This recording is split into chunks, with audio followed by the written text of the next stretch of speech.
Hello. आप सभी का इस चैनल में स्वागत है। जैसा कि आप लोग जान रहे हैं कि हम कई दिनों से कई वीडियो में कारक प्रकरण को पढ़ा रहे हैं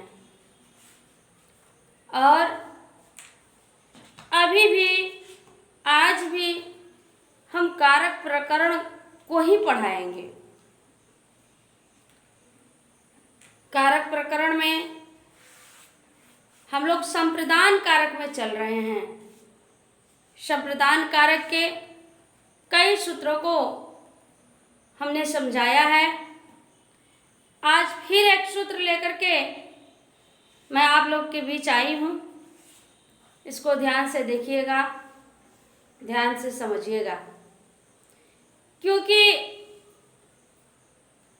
कारक बहुत ही महत्वपूर्ण टॉपिक है, बहुत ही महत्वपूर्ण।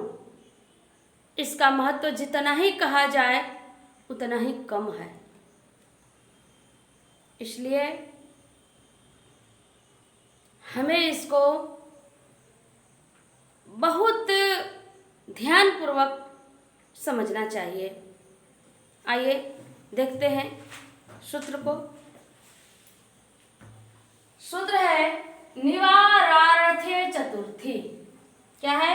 निवारार्थे चतुर्थी, यानी निवारण के अर्थ में।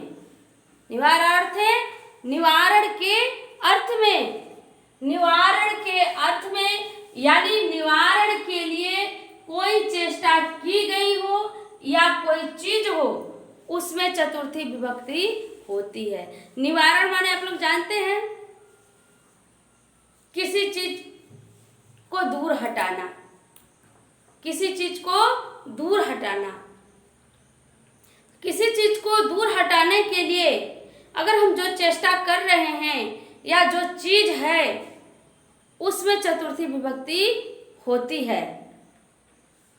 हम लोग इसको उदाहरण से देखेंगे। आइए उदाहरण देखते हैं।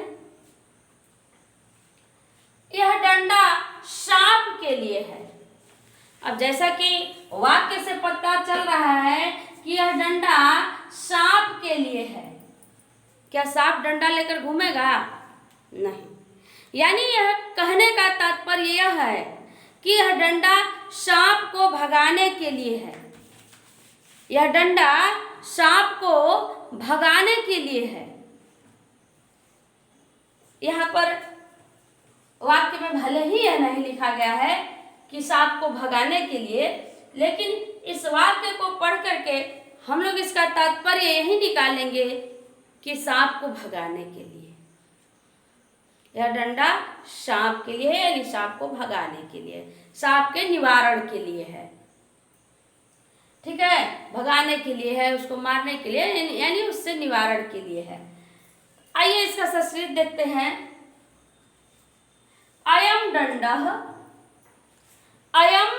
दंडः सर्पाय अस्ति। अब जिसके निवारण के लिए है उसी में चतुर्थी विभक्ति लगाएंगे हम लोग। तो किसके निवारण के लिए है? सांप के, तो यानी सर्पाय चतुर्थी विभक्ति में हुआ। सर्प माने सांप। अब यहां हम लोग सर्पाय लगा दिए, सर्पाय लिख दिए। क्यों सर्पाय लिखे? क्योंकि सांप के निवारण के लिए ही डंडा रखा गया है। तो हम लोग सांप में ही चतुर्थी विभक्ति लगाएंगे, यानी सर्प में ही चतुर्थी विभक्ति लगाएंगे। और जब सर्प में चतुर्थी विभक्ति लगाए तो सर्पाय बन गया। दूसरा उदाहरण आइए देखते हैं। यह तलवार दुष्ट के लिए है।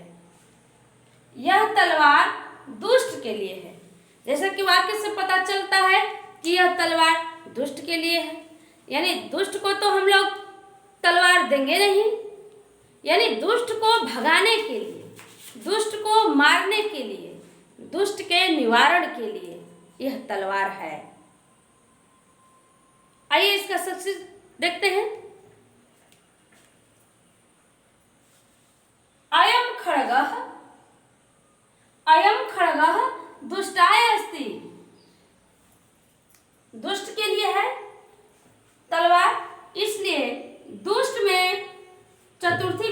लगा करके हमने दुष्टाय बना दिया।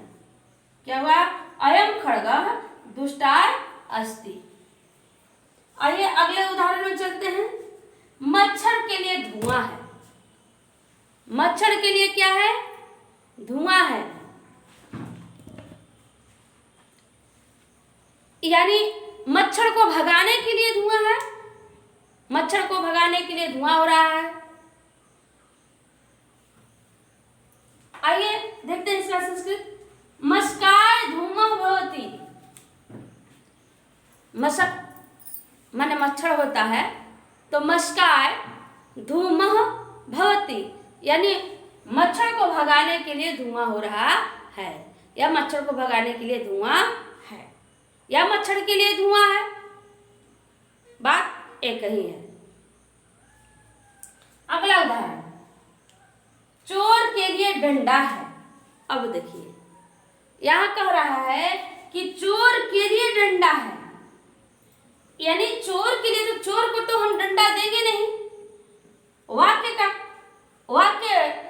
का तात्पर्य है कि चोर को भगाने के लिए डंडा है, या चोर को मारने के लिए डंडा है, या यानी चोर के निवारण के लिए डंडा है, चोर से बचाव के लिए डंडा है।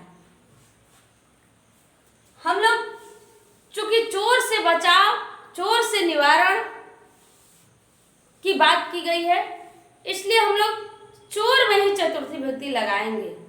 चोर माने चोर होता है, तो चोर में हम लोग चतुर्थी विभक्ति लगाए तो चौराय शब्द बना। चौराय दंडः अस्ति। चौराय दंडः अस्ति।